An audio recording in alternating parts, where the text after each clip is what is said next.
Yeah, big one on Saturday. Big stretch at home coming up, and our fans have been unbelievable all year. Our students have been unbelievable all year, and we have two really late tips coming up, and it would be incredibly appreciated if that place was full in both games as it has all year, because obviously we understand the importance of both these games, especially this one on Saturday. Got to take it one game at a time. So, they're all incredibly important, but our guys obviously feed off of the energy and the environment, and it helps them perform. And it was a big reason why we were able to beat Kentucky last Saturday. So, just would continue to encourage all of our fans, as they've done all year, to just continue to show up and be loud, and give our guys the juice they need to beat a really good Ole Miss team. So that's they're on a 10-game skid right now, and you look at those 10 games, and they're in every single game, and they're up 7 with 4 minutes left against Ole Miss or LSU. And kind of similar to what we did against Mississippi State, just weren't able to finish it. And they've been in 1 or 2 possession games on the road. They've won in 2 environments that we weren't able to this year. And they're very capable. And they have 3 of the best one-on-one players in the conference. And Dia Store and Comardine.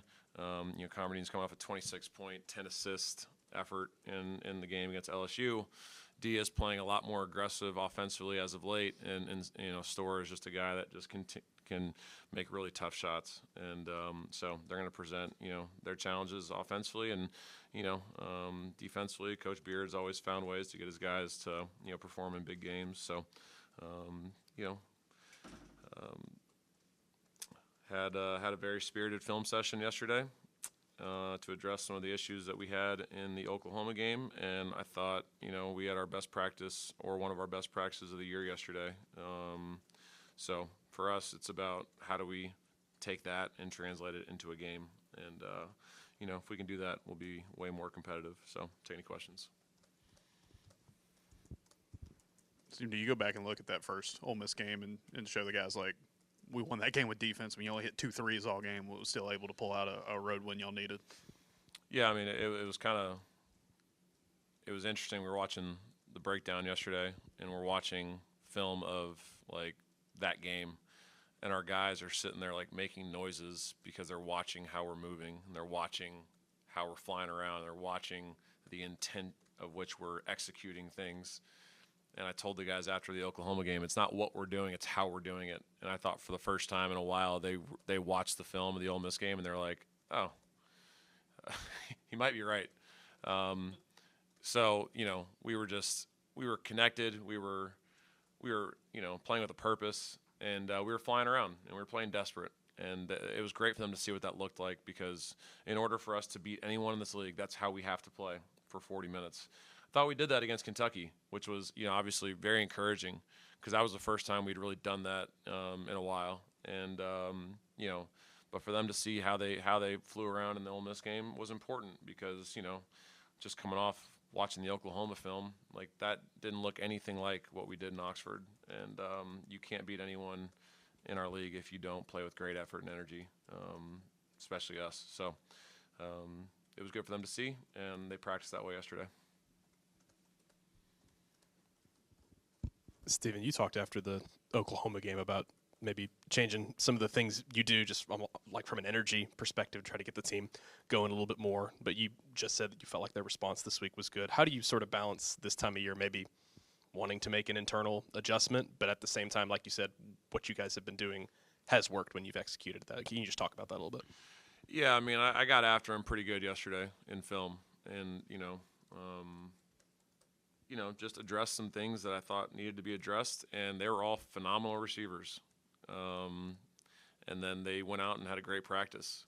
So, I was probably a little more amped up in practice yesterday, just, than I normally am, just to try and, spark some energy into us. And the good thing was I didn't have to do that. I actually fed off their energy yesterday. They were really good from the get-go, and it got me going. So, yeah, I mean, I just think, in what we do in film study, and what we do, in preparation, I got to be a little more urgent in the things that I'm saying, and, like, this is what we're going to do. This isn't an option.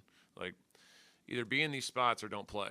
And that's what they did yesterday. Like, they were in the spots that we asked them to be in the Oklahoma game, and it was productive. So let's see if we can do it again today.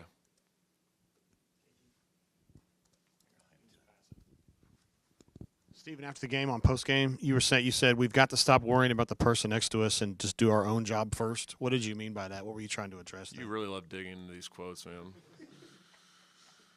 Well, I like post game.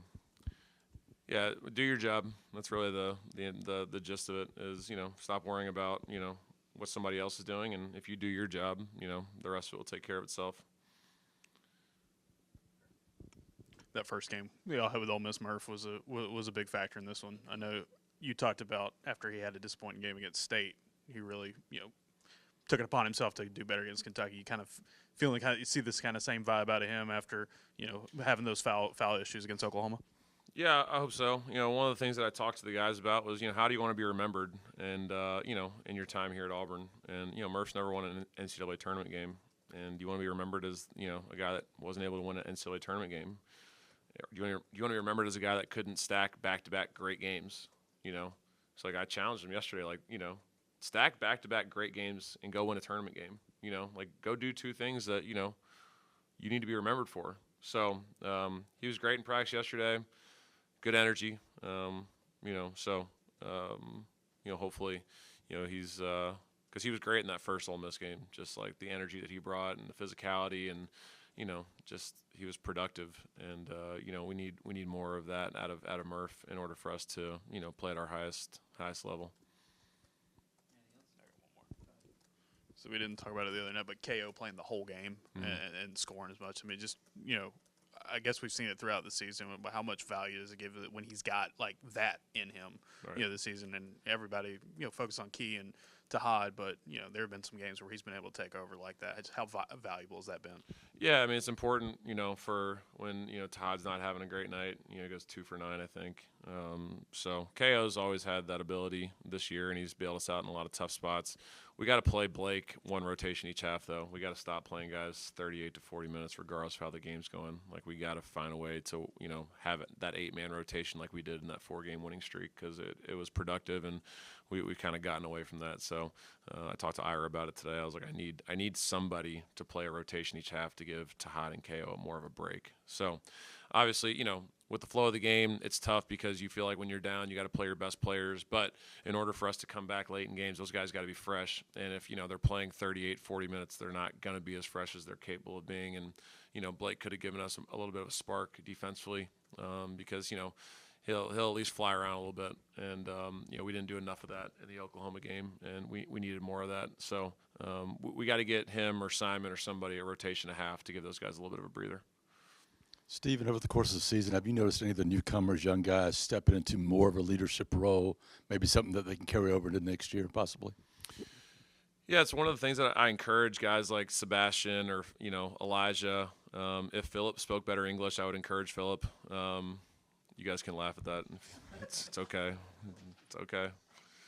To use your voice now. Don't wait until the offseason. Don't wait until next year. But here's the thing: is that's easier said than done. You know what I mean? Especially with today's day and age, that's just not something that's naturally, instilled in young men right now. And that's something that I want both those guys to really work on. Because they do a lot of good things. They make a lot of plays and they play really hard. And I think when you do those things, people will listen to you more because you're doing the things you're asking other people to do. So I would love, for a couple of those younger guys to step up and be a little more vocal towards the end of the year to, hold guys accountable. And, but I think everyone at this point understands, the urgency that's needed over these next 2 weeks if we want to, I think we have an opportunity to, set the record for most consecutive NCAA appearances if we go this year. So, and then, just jumping off that, I told the guys yesterday, there's 323 teams in college basketball that wish they were us right now. Think about that. There's really only 42 teams right now that are really in contention for 37 at-large bids. you understand how lucky you are to be in this, or not lucky because you've put yourself in this situation, but like how fortunate you are to be in this situation. Like people would die to be in our shoes right now. So take advantage of it. And, we've put ourselves in position to be in position. And, we got to go win some games now. And, that's on us as a coaching staff and as a team to go out there and perform and finish this thing off the right way. Thanks.